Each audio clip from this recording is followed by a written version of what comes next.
Zach will get your take on this next video. Then RG3 talked about it, and Kevin, you tweeted this out earlier on the Up and Adams show with Kay Adams. RG3 was asked, does he think the award's over? Does Lamar have a shot?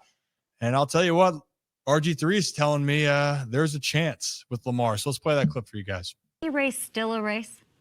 Yes, it's still a race. And I said this on X yesterday and, got a lot of comments back. Oh, you don't like Josh Allen, blah. No, I love Josh Allen. I think Josh Allen is in the driver's seat right now. He's the number one seed in the MVP race. Mm-hmm. But what I also know is that the MVP is the MVP of the entire season. It's not the MVP of a 4-game stretch. It's not the MVP of a 6-game stretch. It's not the MVP at the beginning. It's not just the MVP at the end. So last week, Saquon Barkley was number one in the MVP race. A couple weeks before that, it was Lamar Jackson, and nobody questioned it. So how you finish matters. And, Kay, we have the blessing of watching Lamar Jackson play against a playoff team in Houston Texans on national TV in almost 200 countries, and how you finish matters. The Bills have 3 games left, and so do the Ravens. Well, the Bills are going to play teams that have a combined record of 7-21 that are not making the playoffs. Lamar and the Ravens are going to play 2 teams that have a combined record of 19-9 in the Steelers and the Texans.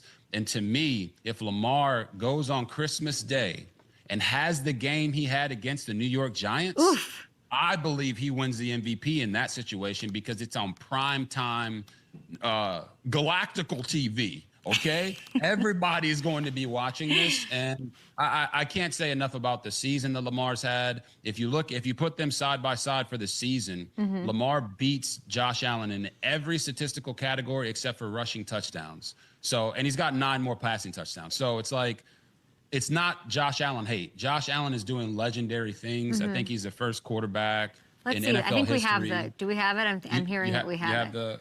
You have that graphic? I think we have the passer rating. Or I don't know what we have. Yeah. This makes your point. This is for you, RG3. So I'm going to pause it for a second. Oh, you're good. I was going to pause it. Sorry, let me put it back there. I got it. Sorry. So right there, shirts and pants, man. So Hall of Famer, Hall of Famer, Hall of Famer, Hall of Famer. Like Matt Ryan, I think should be a Hall of Famer. I think he's going to be in there. But the other guys, surefire, first ballot, Hall of Famers. Like that's what they're going to be with Tom, Peyton, Aaron Rodgers. It just goes to show you how great of a year he's having. And Zach, it goes to this point. And Kevin, you talked about this on the previous, when you were giving the example here in between that video and the Rex Ryan and Dan Orlovsky explanations.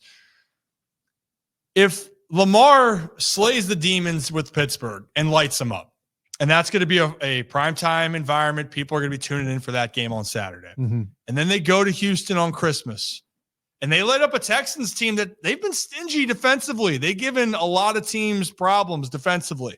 By the way, that's a team that the Bills really struggled with in Buffalo.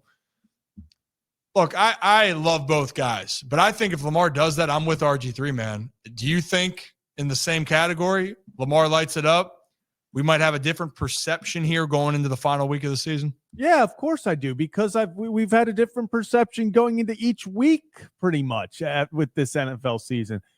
Do we not remember when Sam Darnold was the clear-cut MVP finalist favorite in like week 5? Like it's week what? We just finished week 15. I think we've had 13 MVP frontrunners. Remember when Derrick Henry was the MVP frontrunner?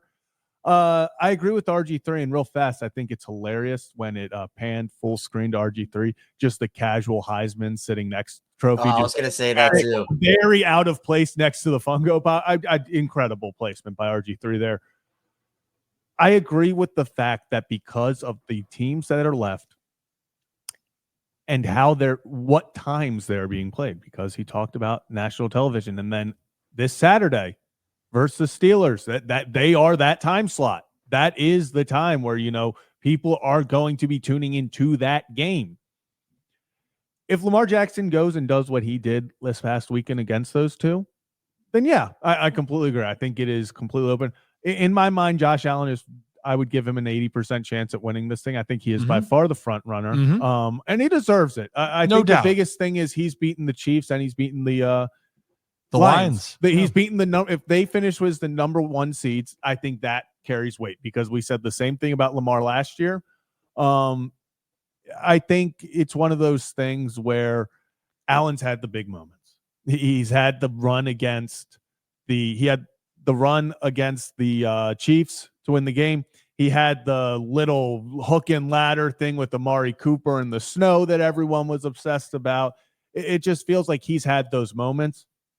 I think it's his award to lose. But last year, I think going into the final 3 weeks, Lamar was like plus 400 odds to win the MVP. And people said, okay, the only way he wins it is if he can go in and put up 2 dominant performances against a very good 49ers team and a very good Dolphins team. And we saw how that went. So I'm going to say at the end of the day, it's not over. I think it does go to Josh Allen at this point, but Lamar Jackson, the ball is in his court. If you perform on prime time, because it does feel like the MVP award does kind of come down to who performs well on prime time most recently, I think ball's in his court. That's what we talked about with Christmas too. Remember last year? Yeah, after the game, it solidified it. It was a stamp then. Oh, there's the game. And by the way, that was against what people viewed as the best team in the NFL. It's San Francisco. I know the Lions considered were the best team going into this week. And hey, kudos to Josh Allen, man. He was unbelievable. Unbelievable in their place. And you could say, hey, put up all those numbers. But then here's one thing I'll say. If Lamar runs the table and he puts up video game numbers and they win all of those 3 games, I think people do still forget. And it's not Josh Allen's fault at all. The Bills lost to the Rams. They didn't win that game. So I'm not, and because people were looking at wins and losses, Josh Allen did everything humanly possible to win that game, but they didn't win that game. So if we're talking about wins and losses, that's one part. If Lamar runs the table here, and guys, this will be the interesting debate for me. And like, Josh Allen deserves to be an MVP. Deserves. And I'm with you, Zach. I think he wins it right now. I think that if Lamar is put average for Lamar's sake and the Ravens went out, it's still Josh Allen. Yeah. But what happens if Lamar gets 4,000 passing yards, 1,000 rushing yards, gets 40 passing touchdowns, and the Ravens win their last 3? It's tough not to give a guy the MVP with those numbers. It would just be Luda, Chris. Kevin, when I move, you move, buddy. Just like that. Just like that, man. So if you're new to the channel, hit that like and subscribe button. We can go on and on and on about it.